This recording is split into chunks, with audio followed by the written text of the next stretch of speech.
Well, hopes that the UK and the EU will be able to reach a Brexit deal seem to be slipping away. That's according to the bloc's top negotiator, Michel Barnier. Both sides say they do want to avoid a no-deal scenario, but differences remain on competition and fishing rights. Britain and the EU want to finalise this deal by October, so it can be approved by the European Parliament. That's before the Brexit transition period ends in December. Well, following today's negotiations, Michel Barnier said they were wasting valuable time. We are asking for nothing more, but nothing less than what Prime Minister Boris Johnson committed to in our joint political declaration last October, together with the 27 EU leaders. Well, our reporter Jack Parrick has been following this story from Brussels. He told us what the main sticking points have been in these negotiations. This is the 7th round of talks, and essentially they're saying exactly the same thing, that the red lines that were outlined, fisheries, this dispute over sovereign waters and how the boats can fish in the waters between France and the United Kingdom.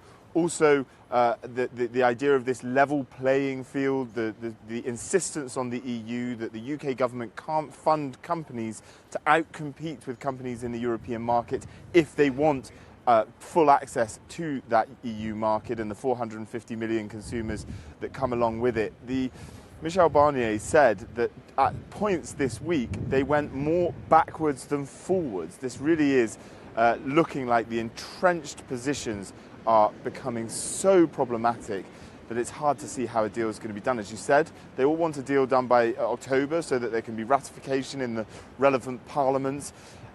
Brexit transition period, the transition period ends on the last day of this year, and from the 1st of January 2021, if that's not in place, then the trading relationship between the EU and the UK will rest on WTO, World Trade Organization rules, and that will be considered, certainly for both sides, a major trade failure in these negotiations.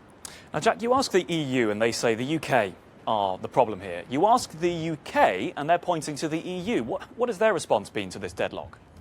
Well, that's exactly it. They're saying that the UK is not going to give up sovereign rights to its fisheries. That was an insistence that they won't accept the EU courts to be the ones that take control of this. That was of the sort of trade deal that gets put in place. That was a massive issue during the referendum campaign.